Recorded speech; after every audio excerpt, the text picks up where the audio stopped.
Hello student, তোমরা যারা ক্যালকাটা ইউনিভার্সিটির আন্ডারে প্রথম সেমিস্টারের ছাত্রছাত্রী আছো এবং তোমাদের ইতিহাস সাবজেক্টটা পাস কোর্সে আছে, অর্থাৎ সিসি বা মাইনর 1 সাবজেক্ট হিসাবে আছে, তোমাদের জন্য আজকের ক্লাসটা খুবই গুরুত্বপূর্ণ।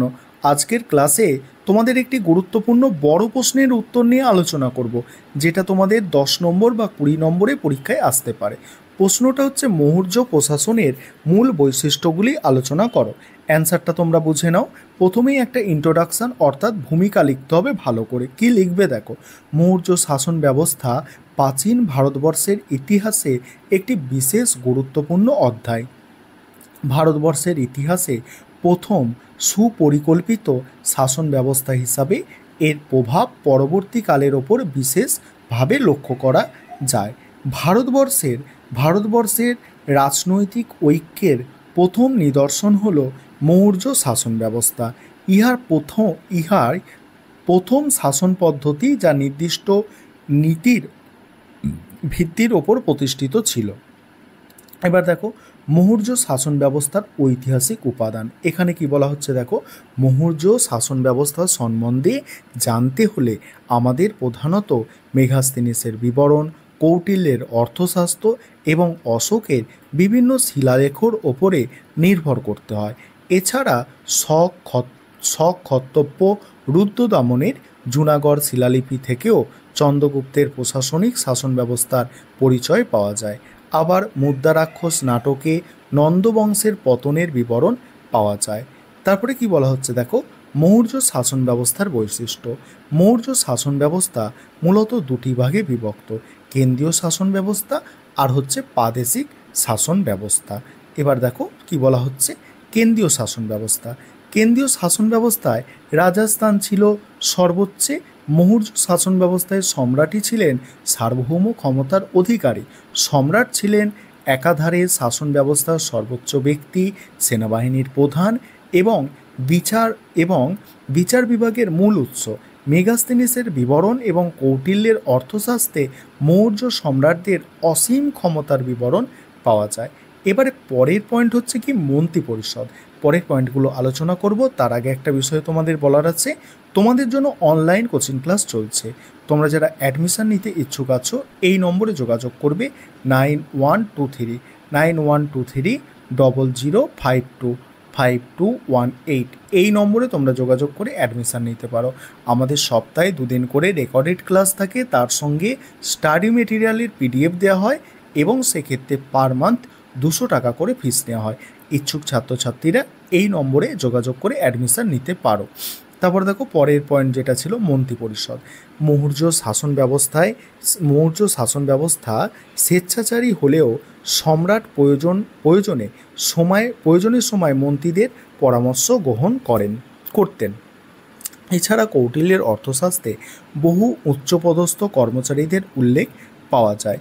অর্থশাস্ত্রে মন্ত্রী অমাত্য নামে দুই শ্রেণীর উচ্চপদস্থ কর্মচারীর উল্লেখ পাওয়া যায়। তাদের ওপর যথাক্রমে শাসন ও বিচার বিভাগের দায়িত্ব ছিল। এছাড়া অধ্যক্ষ নামে এক শ্রেণীর সরকারি কর্মচারী বিভাগীয় প্রধান হিসাবে কাজ করতেন। সেনাবাহিনীর প্রধান ছিলেন সেনাপতি। তারপর দেখো বিচার বিভাগীয় ক্ষেত্রে সম্রাট ছিলেন সর্বপ্রধান এবং শীর্ষস্থানীয় ব্যক্তি। অর্থশাস্ত্রে বহু বিচারালয়ের উল্লেখ পাওয়া যায়। এদের কতগুলি শহরাঞ্চলে বিচার কার্য পর্যবেক্ষণ এবং পরিচালনা করত। মহামাত্য এবং রাজক ছিলেন বিচার বিভাগের উচ্চপদস্থ কর্মচারী। সম্রাট অশোক ধর্ম মহামত্তা পদ সৃষ্টি করে। তারা অসহায় ও বৃদ্ধদের সাহায্য করতেন। ধর্ম মহামত্তারা সমগ্র রাজ্য ঘুরে বেড়ানোয় তাদের ওপর বিচার বিভাগের তত্ত্বাবধানের দায়িত্ব ছিল। মৌর্য বিচার ব্যবস্থায় সম্রাটগণ ব্যক্তিগতভাবে প্রজাদের অভাব অভিযোগ শুনতেন এবং প্রতিবিধান করতেন। প্রয়োজনে কঠোর দণ্ডবিধি দিতেন। এর পরের পয়েন্ট হচ্ছে সামরিক বিভাগ। সেনাবাহিনীর প্রধান ছিলেন সম্রাট স্বয়ং। মৌর্য সম্রাটগণ ব্যক্তিগতভাবে যুদ্ধক্ষেত্রে সৈন্য পরিচালনা করতেন। অর্থশাস্ত্র থেকে জানা যায় সামরিক বিভাগও ভারপ্রাপ্ত কর্মচারীর অধীন ছিল। মেগাস্তিনিসের বিবরণ সামরিক বিভাগে 30 সদস্য বিশিষ্ট একটি সমিতির উল্লেখ আছে। এই সমিতির সদস্যরা 7টি ভাগে বিভক্ত ছিল। 5 জন সদস্য বিশিষ্ট এই 6টি বিভাগ দেখো 6টি বিভাগ বিভিন্ন কাজ সম্পাদনে নিযুক্ত থাকতো। মৌর্য শাসকগণ গুপ্তচর বাহিনী নিয়োগ করত। তারপর রাজস্ব বিভাগ মৌর্য শাসন ব্যবস্থার অপর একটি গুরুত্বপূর্ণ অংশ। বিশাল সাম্রাজ্যের শাসন ব্যবস্থা সুনিয়ন্ত্রিত অর্থনৈতিক ব্যবস্থার উপরে নির্ভর করত। ভাগ এবং বলি মৌর্য শাসন ব্যবস্থায় দুটি প্রধান রাজস্ব ছিল। উৎপন্ন শস্যের 6 ভাগের 1 ভাগ ছিল রাজকীয় প্রাপ্য এবং তা ভাগ নামে অভিহিত হতো। খুব সম্ভবত বলি ছিল এক বিশেষ প্রকারের কর। এছাড়া ব্যবসায়ীদের কাছ থেকেও বিশেষ কর আদায় করা হতো। তারপরে বলা হচ্ছে দেখো প্রশাসনিক ব্যবস্থা। মৌর্য শাসন ব্যবস্থায় একটি বিশেষ দিক হলো প্রশাসনিক শাসন ব্যবস্থা। বিশাল সাম্রাজ্যের কয়েকটি প্রদেশে বিভক্ত ছিল। প্রদেশগুলি সম্ভবত দেশ বলা হতো। প্রদেশগুলি আবার কতগুলি জেলায় বিভক্ত ছিল। উজ্জয়িনী, তক্ষশিলা প্রভৃতি প্রদেশের শাসন কার্য রাজপ্রতিনিধিদের দ্বারা পরিচালিত হতো। এদের অধিকাংশই রাজপরিবার থেকে নিযুক্ত হতেন। প্রশাসনিক শাসনকর্তারা যাতে অতিরিক্ত ক্ষমতাশালী না হয়ে ওঠেন সেই ব্যাপারে মৌর্য সম্রাটগণ সজাগ দৃষ্টি রাখতেন। তারপর বলা হচ্ছে মৌর্য শাসন ব্যবস্থায় সবচেয়ে ছোট একক ছিল গ্রাম।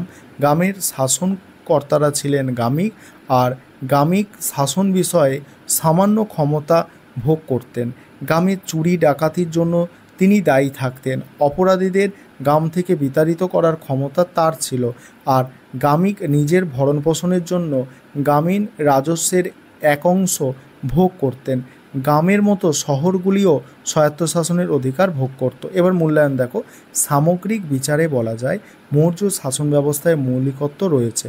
সম্রাট স্বয়ং প্রজাসাধারণের সাথে সম্পর্ক বজায় রাখতেন। তবে মৌর্য শাসন ব্যবস্থার সাথে ব্রিটিশ সংগঠনের সাদৃশ্য লক্ষ্য করা যায়।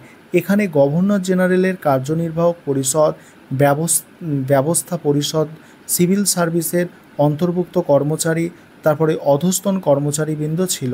কেন্দ্রীয় ও প্রাদেশিক শাসন ব্যবস্থা পরিচালনার জন্য অসংখ্য কর্মচারী নিয়োগ করা হতো। এদিক থেকে দেখলে মৌর্য শাসন ব্যবস্থাকে আপাতদৃষ্টিতে কেন্দ্রীভূত আমলাতন্ত্র বলা যায়।